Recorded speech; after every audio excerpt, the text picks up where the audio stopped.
अब वो सियासी खबर जिसका जवाब देश में हर कोई जानना चाहता है। उपराष्ट्रपति जगदीप धनखड़ के इस्तीफे पर टीवी9 भारतवर्ष के पास अंदर की खबर है।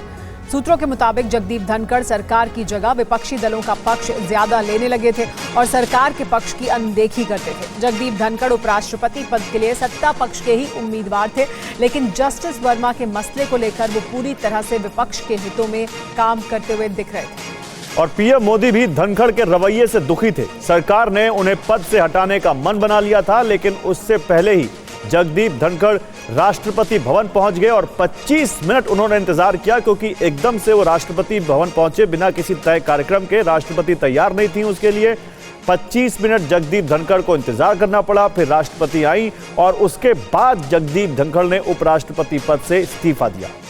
और जानकारी यह भी मिल रही है कि वरिष्ठ मंत्रियों के साथ जगदीप धनखड़ की बहस भी हुई थी। सरकार ने उन पर सीधे एक्शन लेने का मन बना लिया था और सरकार के फैसले से पहले वो राष्ट्रपति भवन पहुंच गए। यानी सरकार की तरफ से कोई फैसला लिया जाता उससे पहले बिना सूचना के राष्ट्रपति भवन पहुंच गए जगदीप धनखड़।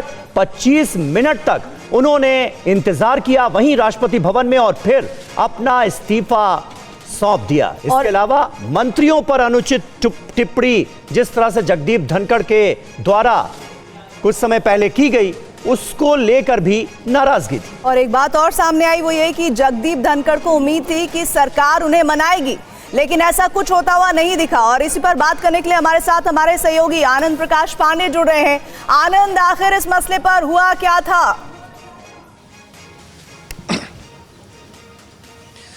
जी देखिए, ये बात है कि जो उपराष्ट्रपति हैं यानी कि जो राज्यसभा के सभापति उस वक्त थे जगदीप धनखड़, उनका काम ये था कि किसी का भी पक्ष न ले। आप नियम और जो सदन की जो परंपरा है, जो रूल बुक है, उसके हिसाब से काम करें।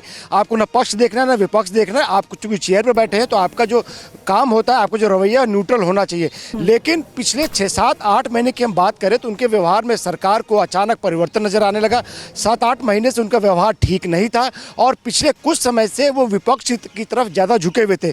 और जो तात्कालिक मुद्दा था वो जस्टिस वर्मा को लेकर जो विपक्ष के नेताओं से उन्होंने मुलाकात की और अपने घर पे उनसे नोटिस ले लिया और अचानक उसको सदन में उसको अनाउंस भी कर दिया, जबकि सरकार की तरफ से उनको बताया गया था। संसदीय कार्य मंत्री ने सर्वदलीय बैठक से पहले भी 4 दिन पहले और सर्वदलीय बैठक के दिन यानी कि रविवार को भी उनसे मिलकर ये गुजारिश की थी कि आप उस नोटिस को भी टेकअप मत करिएगा, क्योंकि हम भी अपने साइन करा रहे हैं और हमारी कोशिश ये है कि जब वैसे तो लोकसभा में हम दे ही रहे हैं, लेकिन राज्यसभा में अगर आप लेना चाहते हैं तो हम कोशिश ये करेंगे कि पक्ष विपक्ष दोनों उसको साइन करें। उपराष्ट्रपति ने उसको लेकर कोई भी कमिटमेंट, कोई भी भरोसा किरण रिजिजू को नहीं दिया। अगले दिन जब उन्होंने अचानक इस मैटर को टेकअप कर लिया तो उसके बाद भी 3 बार सरकार की तरफ से उनको डायरेक्ट अप्रोच किया गया। पहली बार जेपी नड्डा जो कि राज्यसभा में सदन के नेता हैं वो और संसदीय कार्य मंत्री किरण रिजिजू उनके पास गए। जब वो नहीं माने, कुछ देर बाद किरण रिजिजू और अर्जुन राम मेघवाल उनके पास गए और तीसरी बार सिर्फ अर्जुन मेघवाल उनके पास गए। तीनों बार उन्होंने उनके रुख में कोई बदलाव नहीं आया, वो अड़े रहे।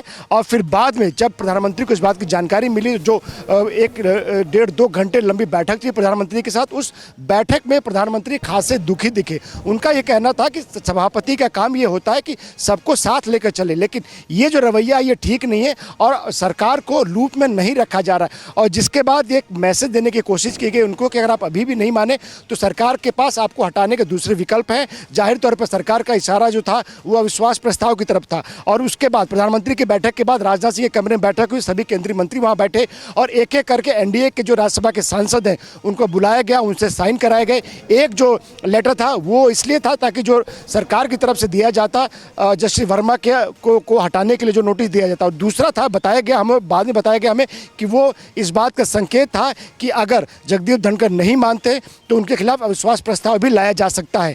और उसके बाद रात में मंत्रियों के अलग अलग ग्रुप में 10-10 के ग्रुप में राज्यसभा के सांसदों को बुलाया गया, उनकी मीटिंग भी हुई कि आगे कैसे बढ़ना है इस मुद्दे पर। लेकिन इस बीच जब उनको ये पता चल गया और सरकार के एक वरिष्ठ मंत्री का उनके पास फ़ोन चला गया जिसमें उन्होंने, हालांकि हालांकि उसमें भी भरोसा नहीं दिया, लेकिन जब उनको ये पता चल गया कि सरकार अब मन बना चुकी है, मेरा जाना तय है, तो बेहतर होगा जो विदाई हो वो अच्छी हो। तो खुद अचानक राष्ट्रपति के यहाँ पहुँच गए, बिना पहले से समय लिए, बिना सूचना दिए।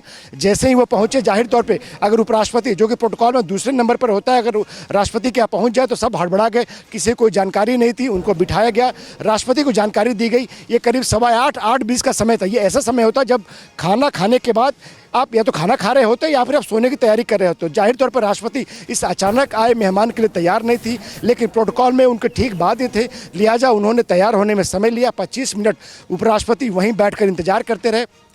25 मिनट के बाद जब राष्ट्रपति आई तो उन्होंने उनसे मिलकर अपनी बात रखी और उन्होंने अपना इस्तीफा दिया, और उसके बाद भी करीब 15-20 मिनट वहाँ बैठे रहे। और उसके बाद जो उनसे कुछ लोग मिले, उन्होंने बताया, उनकी बात से ये लगा कि उपराष्ट्रपति को ये उनको ऐसा लग रहा था, उनको ऐसी संभावना नजर आ रही थी कि इस इस्तीफे के बाद शायद सरकार उनको मनाने की कोशिश करेगी। लेकिन सरकार का रुख पहले से ही तय था, क्योंकि ये एक घटना नहीं थी, ऐसी घटनाएं लगातार हो रही थी और 6 से 8 महीने से लगातार ऐसा देखा जा रहा था। तो जिसके बाद सरकार ने तय किया कि अब इनको जाना होगा, और उपराष्ट्रपति ने फिर उनके जो पत्र है उसको होम मिनिस्ट्री को भेज दिया नोटिफिकेशन के लिए, और अगले दिन 11 बजे राज्यसभा में अनाउंस कर दिया गया कि उनके उपराष्ट्रपति का जो पद है वो रिक्त हो चुका है, और उसको लेकर चुनाव की प्रक्रिया होगी, वो सांसदों को समय पर दी जाएगी।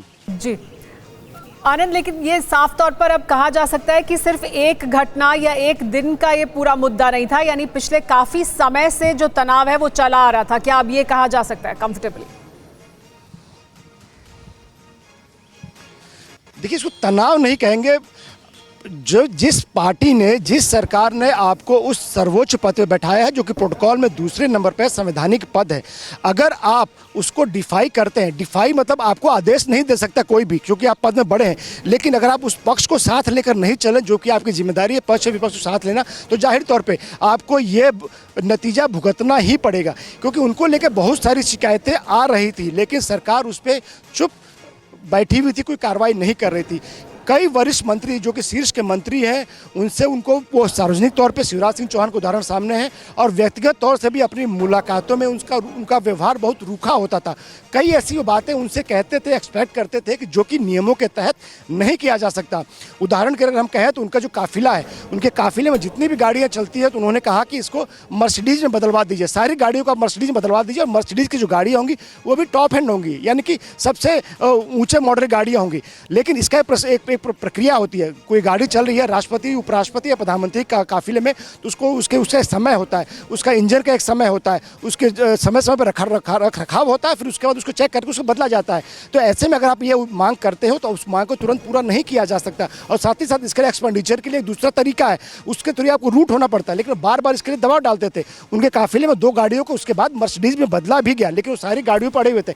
ऐसे कई घटनाएं हैं जो सरकार को उसकी जानकारी समय समय पर दी जा रही थी, लेकिन सरकार को लगता था कि ये उपराष्ट्रपति के पद पर है और हमने इनको बनाया, तो लिहाजा जाहिर तौर पर सरकार उसको इग्नोर करती रही। और 1-2 बार तो ऐसी भी घटनाएं हुई जब इन्होंने सरकार को प्रशासनिक और जो डिप्लोमेटिक असमंजस होता है उसमें डाला। जैसे कि अप्रैल के महीने में जब जेडी वैंस, जो कि अमेरिका के उपराष्ट्रपति हैं, जब उनका भारत आने का कार्यक्रम था, तो इन्होंने सरकार को ये मैसेज दिया कि चूंकि वो उपराष्ट्रपति हैं अमेरिका के और मैं यहाँ के उपराष्ट्रपति हूँ, प्रोटोकॉल में हम दोनों बराबर हैं, लिहाजा उनको लेकर जो भी बैठकें हैं वो मैं करूँ, और मैं ही उनके तमाम दिल्ली भारत में जो होने वाली बैठकें हैं उसके लिए कोऑर्डिनेट करूँ। उसको लेकर वो अड़े रहे थे, जिसके बाद सरकार की तरफ से उनको समझाया गया, ये बताया गया, सरकार के शीर्ष मंत्री ने उनको फ़ोन किया जब लगा कि बात बिगड़ सकती है। ये बताया गया कि वो उपराष्ट्रपति भले हैं, लेकिन वो वहाँ के राष्ट्रपति डोनाल्ड ट्रंप का मैसेज लेके हमारे प्रधानमंत्री के लिए आ रहे हैं। तो आप ये मत देखिए कि उपराष्ट्रपति और आप उपराष्ट्रपति हैं, तो प्रोटोकॉल के चलते वो यहाँ पे आ रहा है और आपको सब कोऑर्डिनेट कर रहा है, जिसके बाद बड़ी मुश्किलों से वो माने। तो ऐसी और भी कई घटनाएं हुई जिसमें शीर्ष के जो मंत्री हैं उनको 3-4 बार उनको फ़ोन करना पड़ा।